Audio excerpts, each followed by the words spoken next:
Welcome to the Reverberations podcast, where we explore the human experience and the journey of self-discovery. Well, thank you for joining us for another edition of Reverberations. This is your host, John Stuart. As always, it's an honor to share this experience with you, and I have an incredible guest with us today. And you've probably heard this over the past couple of episodes, that I've been introduced to some of the most incredibly gifted women over the past several months from one of my dear friends, Katie Felton. Just so blessed to have these conversations that expand our consciousness, that remind us of who we are, that open up the conversations that are so needed to come to the table. And today's conversation with Christine McMahon is another opportunity for us to feel deeply into the field, to open our minds, to expand our hearts, and to remember the essence of who we are. Christine is a polymath energy healer, certified body code and emotion code practitioner, and certified neurolinguistic practitioner who incorporates ancient healing modalities to support people to achieve their remarkable. And that right there, what is your remarkable, is something that I sat with. It's a question that opens the infinite possibilities. And as soon as Christine and I had a conversation, we immediately dropped into that field of beyond the mind, into the heart, and into the infinite and eternal. So it's my honor to welcome you to Reverberations today, Christine. And what a conversation that we are going to have. Wherever it goes, I know that it's going to be divinely orchestrated. So I'd love for you to share with our audience and beyond a little bit about your story, a little bit about what led you to your remarkable and what you are of service to and what you're up to now. Thank you so much for joining us today. Well, John, I thank you so much for the invitation to be here, to have the opportunity to connect with your subscribers and followers, because they are special people. We have a choice of who we follow, and you're energetic from our very first conversation bowled me over. I was just so excited and inspired by the grace with which our conversation flowed. And I want to thank you so much for the invitation to be here again and continue that conversation. Yes. And you're welcome. Thank you. Thank you. So in terms of my background, I've actually spent quite a bit of time, more than 38 years in corporate. For 10 years, I worked with 3 Fortune 50 companies, and then my soul screamed at me and said, you need to make a transition. And I wasn't quite sure what that was, but it was the launch of a consulting, training, and coaching practice that I developed over 28 years. And my focus was on sales, leadership, negotiation, strategic planning. So developing go-to-market strategies and then helping companies build the infrastructure needed in order to properly execute them. And back in October, actually all of last year, I had a contract working with a company. Most of my contracts were a year to year and a half, 2 years.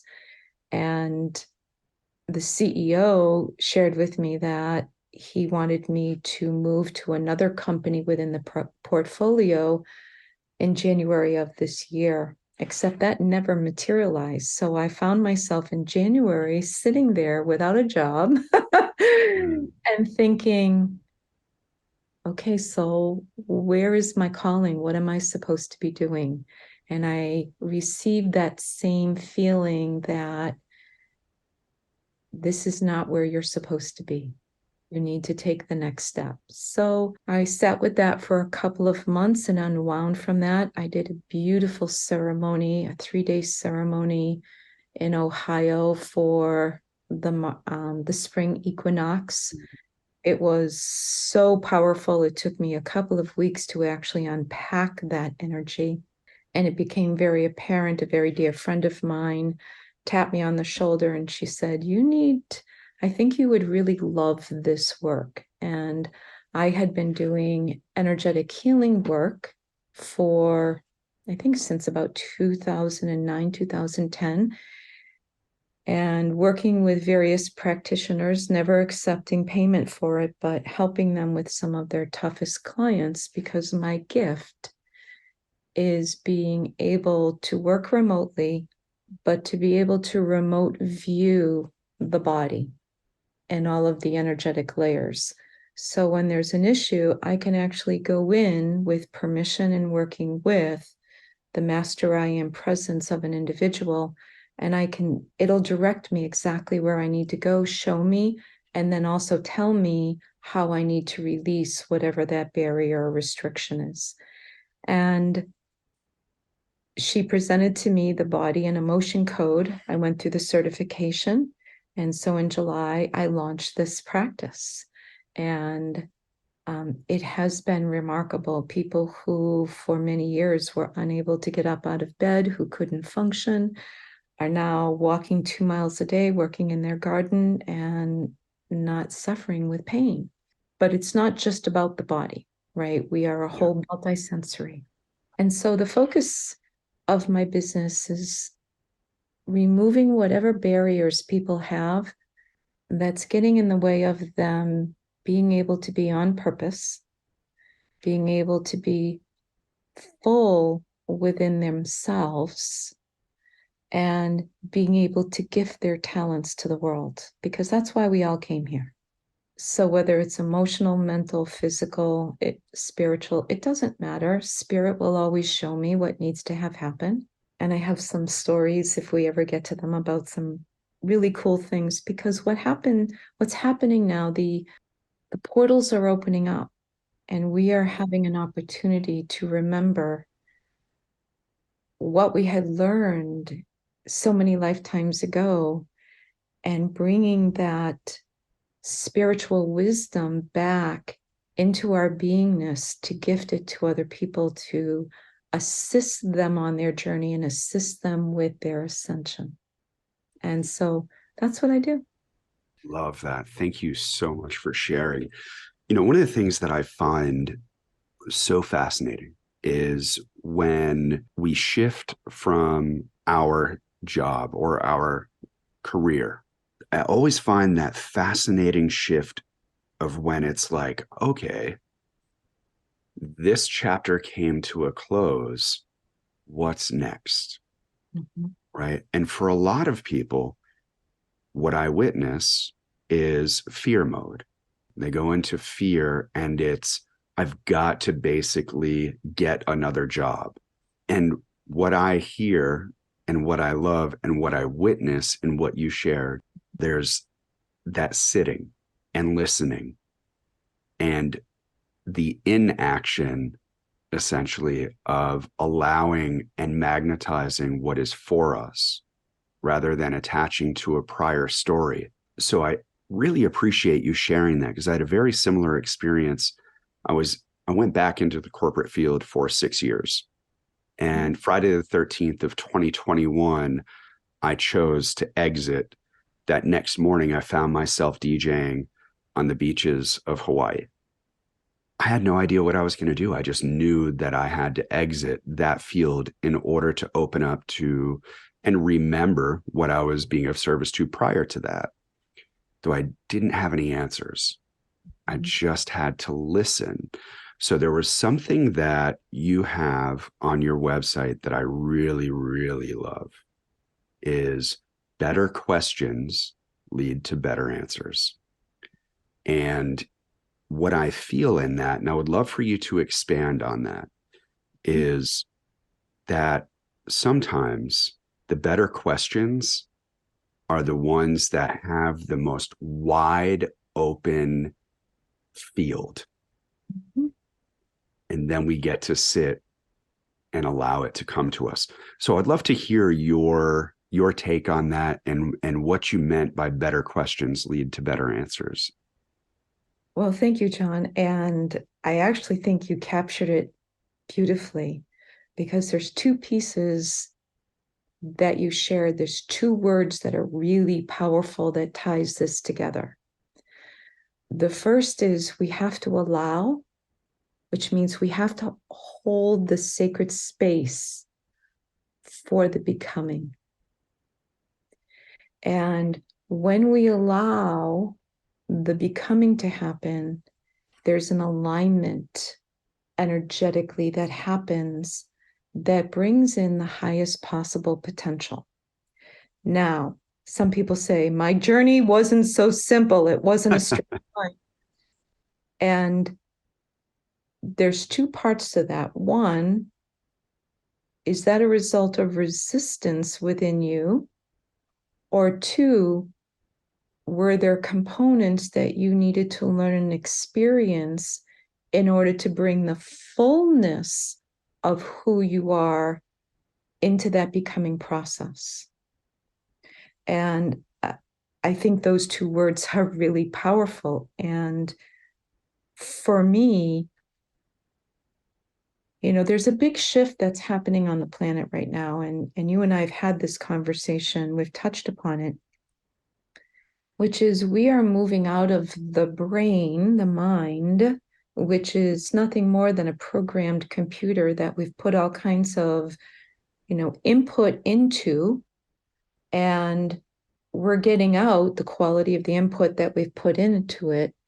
But importantly, it's the heart. That's the biggest brain in the body. Its communication with the mind is 10,000 times greater than the mind to the heart. It's our electrical field. It's where our Taurus body emanates from. So when we condition the mind to ask better questions, rather than, why is this happening to me? Why does this always happen to me? You're going to get an answer to that. And whatever that answer is, you're going to convince yourself that that's the truth. Rather than saying, I'm going to observe this experience and understand, what is it that I'm supposed to take away from it? Or is this just an old energy that I'm clearing out, and I'm just going to be the observer and not be impacted by it, and I'm just going to let the wind blow it away, because it's really not mine, right? And so it's how we discipline the mind to help support us on the journey. And the journey, and this is what's interesting for me, in corporate, man, I always had the vision. I always knew the end result, because the role of a leader is to understand that end result and bring that into the present to prepare the organization to align with it. On this journey, it's a spiritual journey. And I'm not sure what the end is other than ascension and making a difference every single day, helping people, supporting them. But in doing that, we have to be really careful in the environment that we're in today, where we're not imposing our capabilities, our talents, our desire to want to save, our desire to want to help. We have to be a little bit more patient and be the observer, be the energetic of that beautiful becoming. And when people are ready, they will resonate with it, and they will come up to you and say, John, I really like your energy, or I know that there's something that you need to share with me to help me, or I know that this may not be your journey in the past, but I think you could help me with this. When people come to you with a question, that means that they're exploring. And that's where the potentiality of that next step is. That's where the potentiality of the possibilities, that's where it exists, because there are always many paths, right? So for me, it's always, what question am I asking? And am I going into meditation to get quiet enough to receive the real answer, not the mind answer? Does that make sense? Absolutely. Absolutely. Thank you for that. Yeah, because the mind, as you shared so beautifully, it's essentially that processor. It's a filing cabinet for the information. Input equals output. So essentially, like you shared, what we're putting into it is what we're going to get out of it. And I love what you shared of going into meditation, into that still quiet space, opening the field to what's available in that infinite potentiality. We go into that stillness. The mind is going to try to attach to that outcome that we desire, which is from a limited place of thinking, right? In going into that and opening that field with that question, essentially what you're sharing is in that silence, the infinite intelligence is going to provide what is beyond the mind. And one of my favorite words I feel that goes along with this is transform.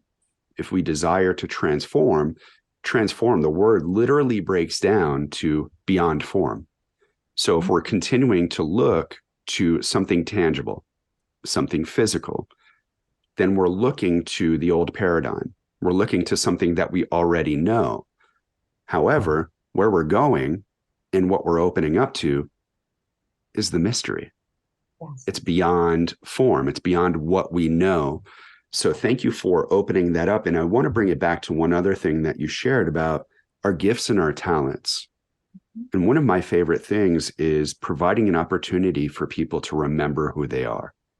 There is such an opportunity for growth, an opportunity to lean in to the gifts. So when you're tapping in to a client that you're working with and they're remarkable, what is it that allows for them to feel into that space?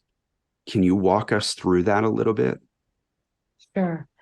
So there's two aspects to this, John. So I may take the long way around here because there's a little bit of a backstory to give a perspective. When I'm working with people, I ask them, help me to understand what you're wanting to accomplish. Now, sometimes they will give me the desired outcome, but sometimes they share with me, I need to get rid of this. And I'll just share with you some common situations that I deal with. Now, obviously, there's the physical pain because I work with that all the time. But a lot of what keeps us from stepping into our potentiality, that possibility, that place of beautiful manifestation are things like, and I'm just going to share with you, I wrote a list of the most common ones. I never have enough money. I'm just not enough. I worry all the time. I have issues with trust. I have issues with betrayal. I feel like I have these toxic emotions that I can't name, but I feel it because I get really angry and I get triggered, or I get triggered and I get so silent that I bury it all and I won't voice it. I had a woman come to me and I said, okay, what are you wanting to release? She said, I am caught up in judgment. I judge everybody. At the same time, I am highly insecure and I don't trust. And I have to tell you, I don't feel worthy. And I have never in my entire life, I'm 78 years old, I have never felt loved. My parents never said they loved us. They never hugged us. They punished us. My husband was the same way. He beat the kids and I would intervene. I have never felt loved and I feel betrayed. And so Spirit came to me a couple of weeks ago and gave me this beautiful process called the infinity process. And in essence, I have the person stand, if you imagine an infinity sign horizontally out in front of you, the person stands in one side of the infinity, and then we energetically release everything that they've told me that triggers them. And in 45 minutes, 95% of the people that I'm working with right now, everything is released with grace and ease. And when I say to them, so when you think about not having enough money, tell me what your response is right now. And the person will think, and like, I'm always taken care of. That's not even a truth anymore. How Yeah. beautiful. Okay. I was working with a woman and she never felt loved. And as I'm going through the process, it's not even completely done. She says to me, oh my gosh, I see myself and everyone else through God's eyes. We are all love. We are loved beyond measure. That's gone. I feel it. And I love everyone unconditionally. I was gobsmacked. Yeah. Right? So really what this is a process of release for people, stuff that was never ours that we're holding on to, stuff generationally that's come through our DNA. You know, one of the things that we're not told is those star seeds, those of us who are here right now, were selected by the Creator. We train for 1,000 to 3,000 Earth years, the equivalent, to come here at this time. We had to go through this process where we had to leave our consciousness, so many elements of our wisdom in the ethers to come here because the earth is so dense.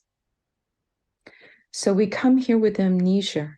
And this process, this journey is about bringing these, they call them soul fragments, but really it's our consciousness, it's our wisdom fragments. It's bringing them back in, and there's a process for it. And when we do, we open up to what we remember, what we've trained to do.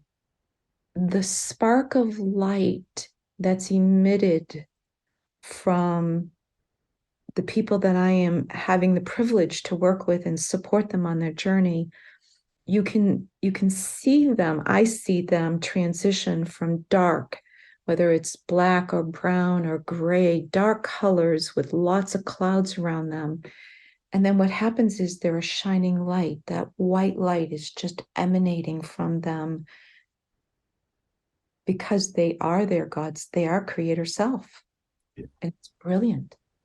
So that is the remarkable. The remarkable is in a very short period of time, they go from feeling less than to being in alignment with the energetic of all possibilities.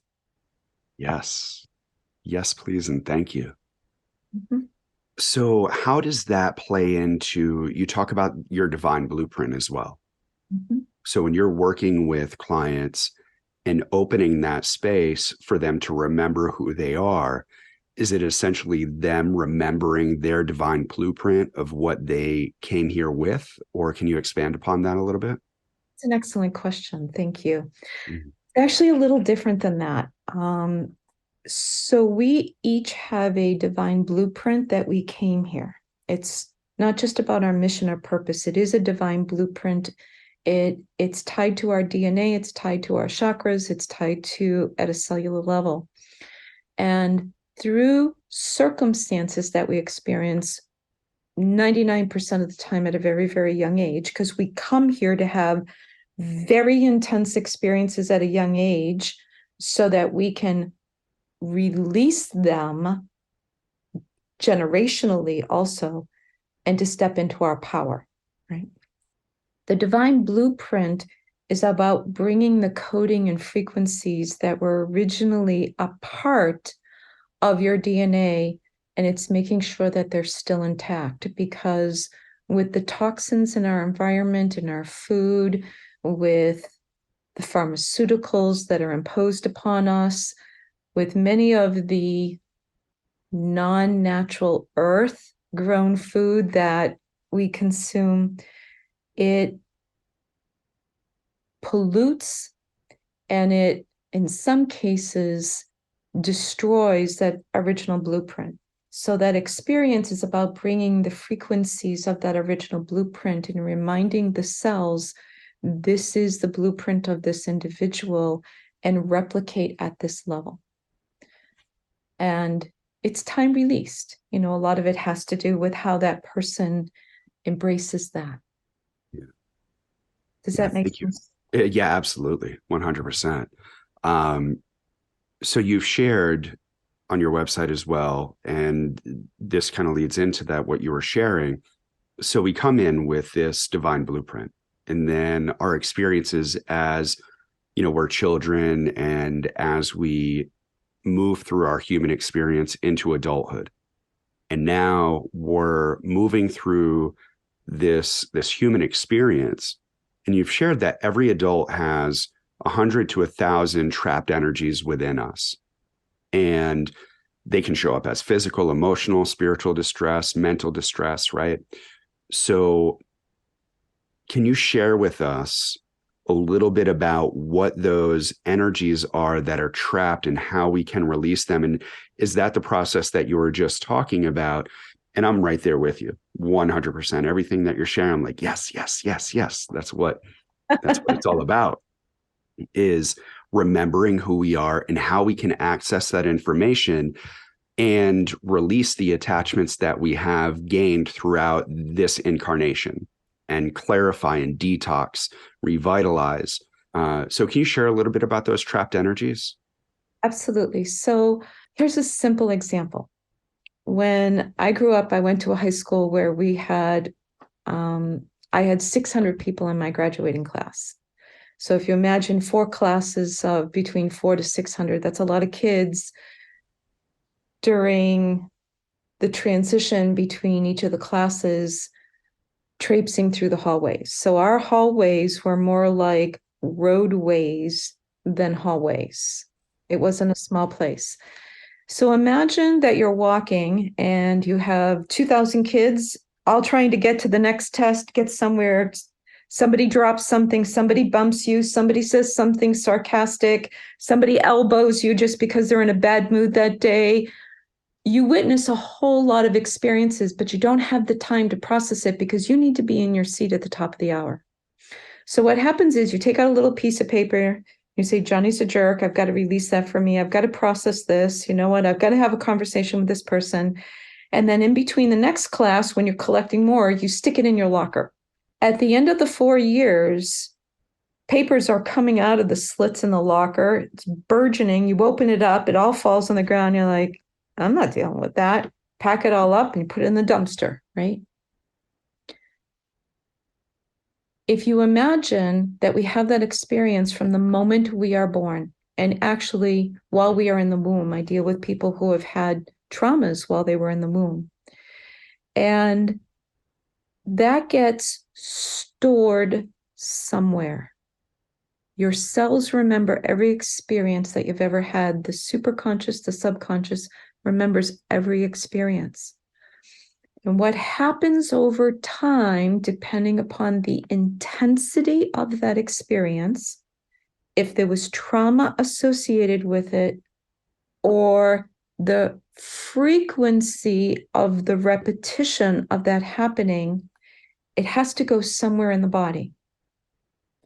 And over time, wherever that gets packed into, it creates a barrier to flow.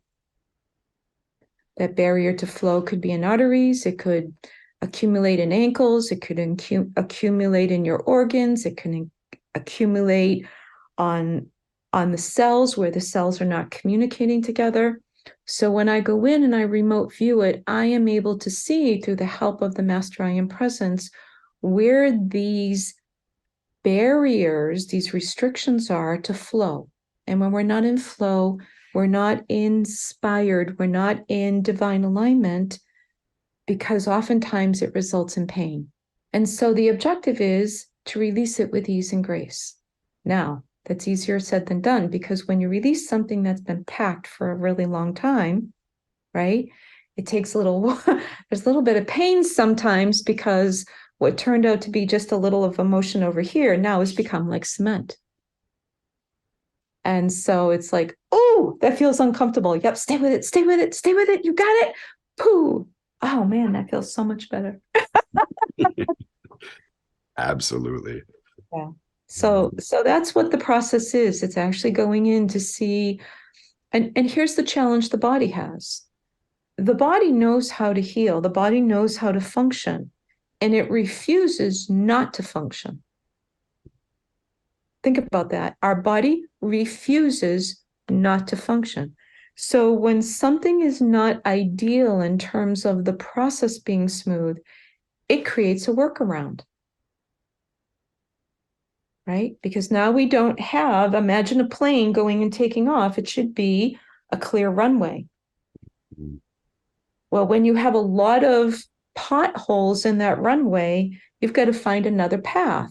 That path is probably be on the grass. It's going to be a little bumpy, but at least it's straight, right? Well, over time, that runway, because it's not the original runway, starts to erode because there's water and there's ice and there's all these other things, right? And it starts to create more issues. Well, now the body has to find yet another pathway. Mm-hmm. And it doesn't matter whether it's, well, most of it is emotional, to be quite honest. Absolutely. Yeah. But there's certainly physical trauma. Any injuries that you had, your body remembers. So that's what we do, release it so that you have that clear runway and you say, okay, I'm revving up and it's a straight shot and off you go. Yes, Yes. absolutely. Thank you for speaking to that, because that is so critically important for us to understand with where we're moving. Not to, uh, to put down allopathic care and the medical model. It's incredible for diagnosis. It's perfect for trauma. Absolutely. Where we are shifting is in the field of energy, because that's what we are, right? Yes. We're made of energy. So understanding the dynamics of the energy field. And if we look at the word emotion, it's energy that's set in motion. If there's restriction that's there in any capacity whatsoever, and I love what you said, is it finds a workaround and it begins to deepen that groove and deepen that groove. And over time, and I loved how you were speaking with frequency, right? Frequency is repetition. If we talk about vibration, it's just how often that repeats itself. And the more that we frequently experience that, that groove gets deeper and deeper. So over time, it becomes a little more challenging to get out of that hole. Mm-hmm. So I loved how you expressed that and how to be able to move beyond that. And essentially, we have to think of solutions beyond what the thinking mind is aware of. So we have to go, again, we have to transform, transmute, and go beyond the mind in order to heal truly and go beyond symptomatic relief, because that's unfortunately what a lot of us are looking for, is to feel good in the moment and to feel that, oh, that's great. That pain is gone for a moment, or I don't have that thought for a moment. But then we return going back to what is uncomfortably familiar, really. Familiar. Right. It's just what's familiar. I mean, the brain is conditioned, the body is conditioned. I mean, my husband, when he was alive, he had 14 surgeries and many of them were on his heart. And we went to Dr. Ornish's Reversing Heart Disease. And we Mm. did that, it's an immersion program where you live the program. And we did that twice. And the second time when we went back, the leading physician there said to us, how many of you have attended before? We raised our hands and there were most of us there. And he said, well, we need to tell you that we've completed our 25-year study. And what we told you, if you have attended in the past, is that our information was incorrect. We thought that diet was the most important issue contributing to heart disease. What we understand now is it's stress. And so we have redesigned the program. Yes, food is still important because we need to be looking at food not as comfort, but as medicine. We are providing our body with the nutrition it needs to function based upon the stress that we are imposing upon it each and every day, which is why we need different types of foods at different times, right? So we need to be looking at food as medicine. And he said the most important thing that you can do is de-stress yourself at the end of every day or during the day to take 1 or 2 minute, timeouts. That's what we ended up calling it. Mm. And just breathe. Do nothing. Stop everything and just center yourself in your heart, center yourself in your solar plexus, and just intentionally breathe. It's going to calm your whole system down. And it was brilliant. I mean, there's a lot to it. There was yoga and there was exercise, and they taught us the whole component of it. But I sat there and I went up and I gave them the biggest hug and I said, thank you so much for your honesty. Thank you so much for being willing to be vulnerable and to share with us the results, because that is the game changer for everyone. Absolutely. How does your body internalize the stress? Well, guess what? It creates resistance. That's what it does. It creates toxins in your system. They build up over time. Those toxins over time then create the diseases that we have, right? And we have to think about, how are we cleansing our body? Not just nutritionally feeding it, but how are we cleansing it? So anyway. Yeah. And it's so true. The National Institutes of Health states that up to 90% of illness and disease is attributed to stress. And I love what you spoke to. There's a few things that I want to tap into. Is the holistic model. When we look at food, it's mainly, for a majority of our population, is convenience. We eat for convenience. What is fast, what is microwavable? We've microwaved our existence, essentially. Is what can we have right now to satiate our immediate needs? And unfortunately, that doesn't take into account the nutrition. It doesn't take into account our presence. It doesn't nourish us. It doesn't provide the nutrients that we need mentally, physically, emotionally, and spiritually. Mm-hmm. So to tap into what you were speaking to with the breath, and one of the things that I invite in my sessions and in anything that I do right in the beginning is to feel into the breath. Yes. To receive the breath.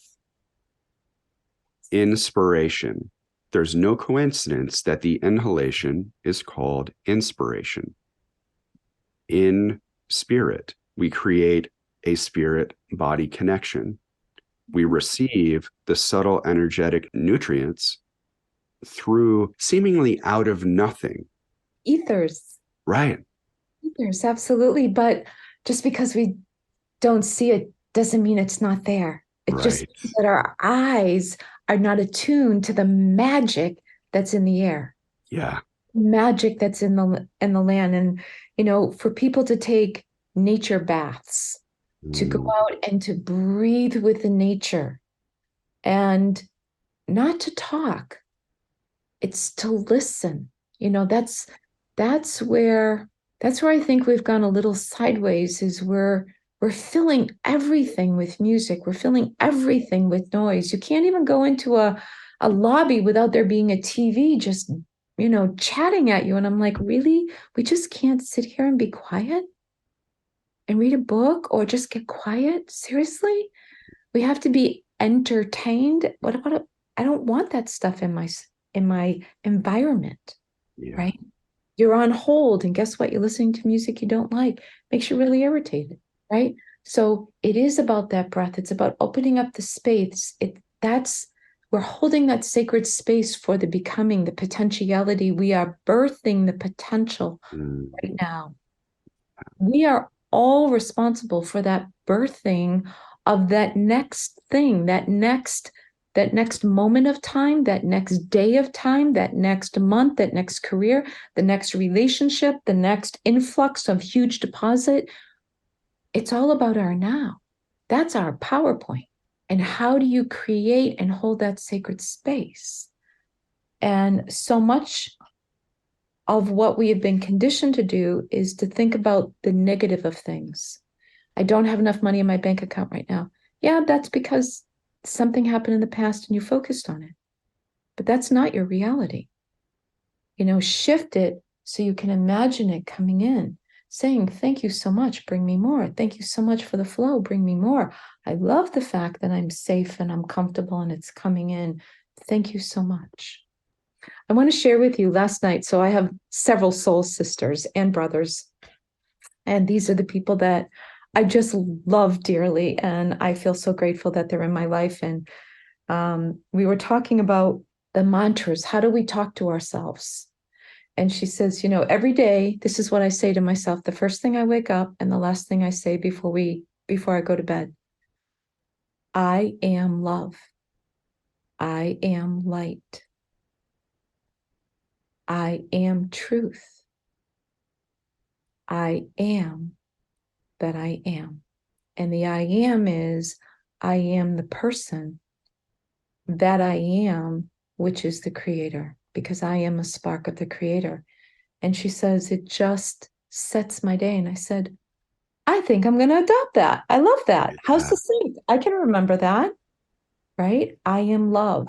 So when you are love and somebody's acting badly, if you are love, what they're doing is not going to affect you because your frequency is so high. You observe them, but you don't get into their frequency of becoming like them. Your responsibility is to hold the light for yourself and hold it at such a point that maybe at some point they're like, I don't like where I am. I want to be where you are. Can you help me? And that's, can you help me feel better? Yeah. Yeah. I want to go back to one of the things that you shared previously, and it touches upon that. In going with the frequency, let's say someone is projecting vitriol and hatred, right? And so how do we transmute that? Well, if we look at how sound operates and how frequency operates, if we have hatred as a frequency and we just imagine a sound wave, the way that sound works is in frequency. We can phase cancel that. Phase cancellation essentially means where the frequency of that sound wave is the opposite of the other. So where there is a peak on, say, the hatred, there is a trough on love. Brilliant. Yes. And all we have to do is be it, embody and be the living evidence, because it's coming from a place of responsibility versus reactivity, right? Of where we respond rather than react. And if we react, what typically happens is we invite more of it. It amplifies because anytime. Yes. Yeah. Yeah. And I feel like, once again, this is where we are shifting to, is understanding the energy dynamics of how we navigate in our human experience. And these are the things that we're not taught. Essentially, there's a scientific basis to it. And along with that, there is a natural way of being vibrationally, energetically. And that's where we start to play into the metaphysics, into the quantum energetics, because we are all connected. I was listening, someone sent this to me the other day, and it was funny. It was this comedy bit. And he was like, it doesn't make any sense. If everything is energy, and we'll just say, I have a crystal, and it's all energy, and it's all atoms, and I'm all atoms, and everything between it is all atoms and molecules. But then I go and I tap onto this thing. Why can't my finger go through it if it's all just energy? Great and it was question. fascinating. It's a great question, right? It's just different expressions of it, more dense. Yes. The more dense that it is, we won't go into that right now. That's a whole other podcast in and of itself. And I feel that where we are moving into as a collective is what you're speaking into, is understanding the dynamics of how energy operates and how we can utilize that and integrate that into our everyday life. So it goes to one of the things that you were just speaking to, and you were asking this question or posing the statement of what's next, instead of what was. So I would love, this is I feel a great opportunity to bring this into this culmination for this conversation of what's next. What do you think that we can do to support a more sustainable and harmonious human experience? Essentially, how do you feel that we could be better together? I love that question, and thank you for asking it. So well. Love it. And the answer is so easy. The most important thing that we can do each and every day, each and every moment, is to embrace self-love. Mm.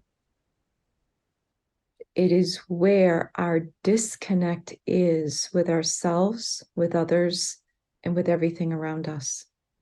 When we are not whole, which means we have a disconnection, we can't connect wholly to everything else that is outside of us.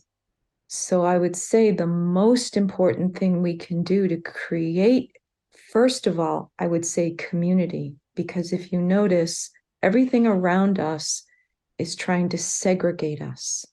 It's trying to separate us. It's labeling us. It's putting us in different groups. It's pointing out our differences. It's all about judgment and differences.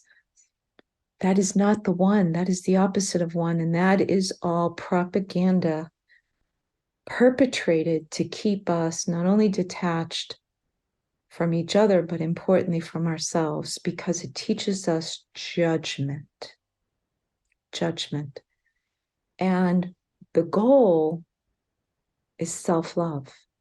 And when we can be fully accepting where we are right now and becoming more, the more is the potentiality that is unexpressed in the moment. It's the potentiality of the possibilities that are unfolding as Earth is making her transition, her ascension. More and more and more possibilities are unfolding, and that cosmic whiteboard of possibilities just keeps getting bigger and bigger and bigger. So part of what we need to do is be whole within ourselves, detach from everyone and everything else, be the observer. You can participate, but do so in a detached standpoint where you're not trying to get other people to come with you, because you don't know what their soul journey is. You don't know what their next becoming, their next lesson for how they are on purpose and on their mission. The most important thing we can do is to be at peace within ourselves and embracing more of it. And the best and the only way I've really learned to do that is to really surround yourself with pink light and breathe that in. So every cell of your body is radiating with pink light. Why pink light? Because that is the color of pure love. And when you can reach the point where your cells, your body, and then the layers outside of your body, because we have 8 layers, when that's all radiating with pink, you then bring in the white rainbow light, because that's the creator. And when you infuse that through your crown chakra and you bring it in through your body, you are one with everything. And you are your best and higher self, literally bringing the divine self in to that human body. So how do we create community? We create community through self-acceptance and love first, because that which we are, we then radiate to others, and we attract more like, and that more like us radiates, resonates, and it becomes an exponential multiplier. Yes. So much yes to that. Thank you. It's a capital. Thank you. Yes. Community. It all begins within. And what we embody and radiate magnetizes. Ah, so good. And thank you for speaking to what I feel is the greatest pandemic, actually, is the illusion of separation and Yes. isolation and loneliness Yes. that And is not being perpetuated. absolutely. Yeah, You know what I would love to do? Do we have just a couple of moments? absolutely. Okay, well, thank you for that. So I send energy, I work with frequency, that's what I do. And for your listeners, I have the capability of sending frequencies to them that will help them resonate with that divine love. And what I'd love to do is just take a moment, call in from the creator the proper energetics, because creator knows everyone and everyone that's going to be listening all time. It doesn't matter. That's not my job. My job is to move over and to be the open vessel. And I would love to bring that in and gift that if I could. Absolutely. So, on behalf of my master, I am presence asking, please, Creator, if you could give me the frequencies of love for each and every individual who will be listening on this call today and at all time in the future for all time. Thank you. Okay, here we go.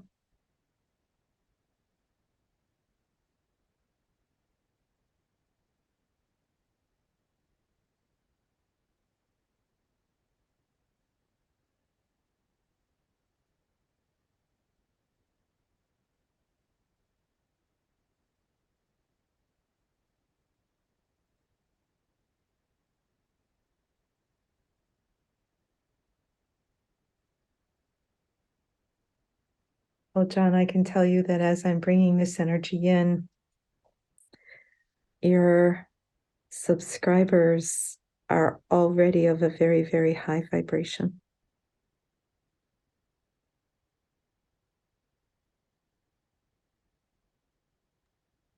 It's really beautiful.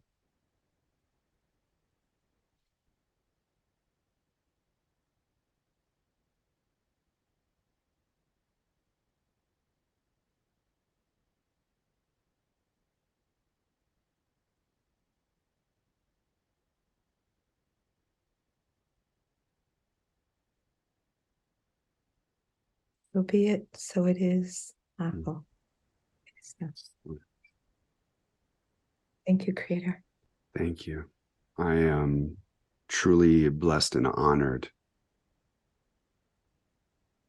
for the audience that does show up and listen and how this reverberates. It's essentially why that name came to me, is it goes beyond time and space. It reverberates throughout the cosmos and it aligns, it echolocates who desires to receive whatever is here. And we get to choose whether it's for us or whether it's not. And I am incredibly grateful for each and every single person that listens to this podcast, that shares it, that feels into it and allows for whatever is for them. And I love that you spoke to that because not everything is for us. You know, there's a discernment process that shows up. And there is always medicine that's available in every single message. And thank you so much for sharing your gifts, for sharing your medicine, for sharing your wisdom, your insight, your experience, and your story. We learn through story. It has always been one of the ways that we learn is through other people's story, so that it provides an opportunity for us to be like, yes, I want some of that juju. Or, wow, that is quite the experience. I would not like to repeat that.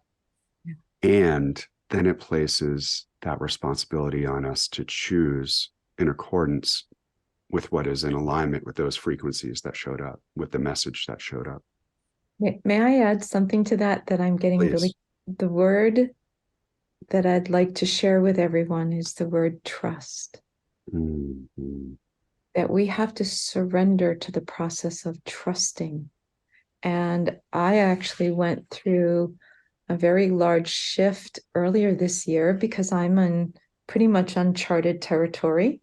I'd done this work, but I'd never charged for it. And really, it was always my God work. I'd never considered it a business. And I had to shift my mindset. And to do that, Creator kept telling me, you need to trust. You need to trust. I am purposely not showing you the plan so that you can go inside and connect with your internal emotion and experience of trust. And I was told that the color trust for me was a light blue or a navy blue. And so for 4 months, every single day, I'd put something light blue or navy blue in so that I'd keep looking and say, I trust, I trust. And I checked in, and my higher self said to me, yeah, you went from like a 32% trust now to virtually 100%. You have completely surrendered, knowing no matter where you are, no matter what you're doing, right place, right time, and everything will turn out fine. And that was a huge learning and insightful process for me. So I just want to offer that because I heard very clearly that it's a word that we need to embrace at a frequency within our being. So much. Yeah. Yeah, that is so, so critically important, especially now. I mean, it's always now, right? It's always now. And trust is always going to be in alignment with what it is for our optimal experience. And with what is showing up in our human experience now, with everything so immediate, trust is something that is being required of us to develop. And thank you, because that has been my process as well. And that speaks directly to the past, my entire life, and more so the past 4 years, and has been really present with me over the past several months.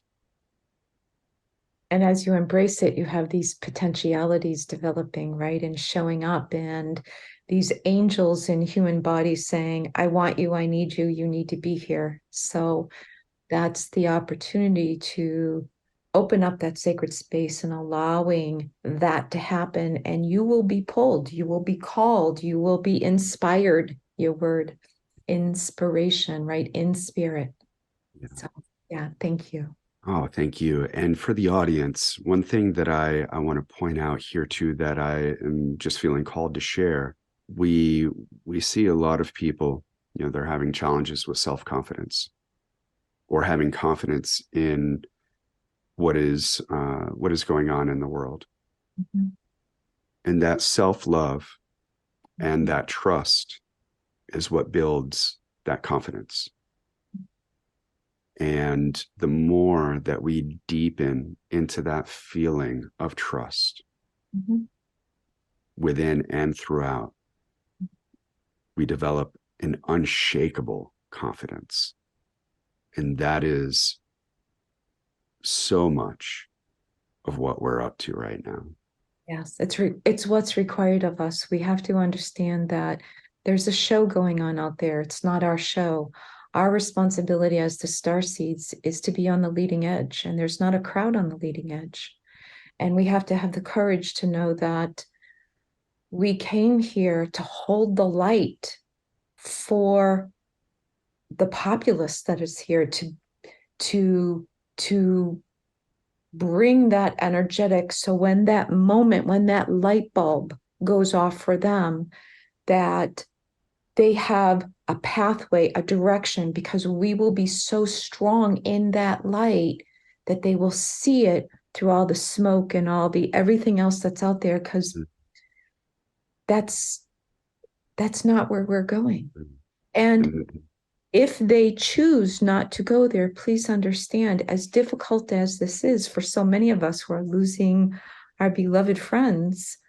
I just lost one of my dearest friends because she decided to go down a path, but she's on the other side. And now I have an angel who has a perspective, who loves me and I love her.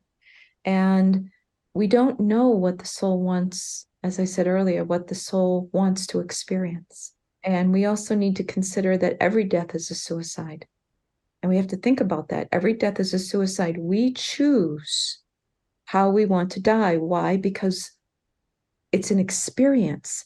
We come to Earth to have experiences. That's why we come here. Death is an experience. So how they choose. And I remember a few years back, a very dear friend of mine, his daughter, very young, in her 30s, had a very aggressive form of cancer, and there was nothing that they could do. And he had to 2 years walk this journey with her. And he said, "Can you heal her?" And I checked in with her soul, and the soul said, "You are not to do this work." And I said, "Please tell me why." And the soul said, "Because she came here to be a teacher. She is here to teach others this process of how to live and how to transition with grace and courage and strength. The people that she's meeting in these medical institutions need to be touched by her. This is her choice." So I had to tell her father, looking him in the eyes, loving him, saying, "I want to, but I've been told I cannot because this is her journey." We have to understand we choose that at a level that is not conscious for us to understand. Thank you so much for sharing that. There's so many things that have come up in this conversation that would be a podcast in and of itself. And I am so grateful for your time, for your presence, again, for your gifts that you are sharing with the community, with the world, with the universal cosmic energies that are at play, and for being a servant to humanity and beyond. It's truly an honor. So thank you. Thank you. Thank you. Thank you. Thank you. For our listeners, where can they find you? Should they choose to work with you, to find out more about you? What's the easiest way that they can find you? You can go right to my website. It's ChristineMcMahon.com. It's CHRISTINE, traditional Christine. And it's McMahon, McMahon.com. All my information is there, my phone number, my email address, and I would welcome the opportunity to have a conversation. And you can always register for a free session. I put that they're 15 minutes, but they're actually at a half an hour, and we can have a conversation. And I welcome that. I welcome that. Beautiful. Thank you so much for your time and your presence once again. Everyone, thank you for taking the time to be here with us today, for receiving, and whatever it is that aligned with you is to allow that to carry forward and reveal itself and be open to the mystery, be magnetized by the curiosity of whatever came through today. So thank you. I love you dearly. And remember, we are better together. If this podcast resonated with you, or if you feel that there's someone that would, please pass it on. That's what Reverberations is all about. Echoing a message that resonates within. Have an amazing day. Love you all.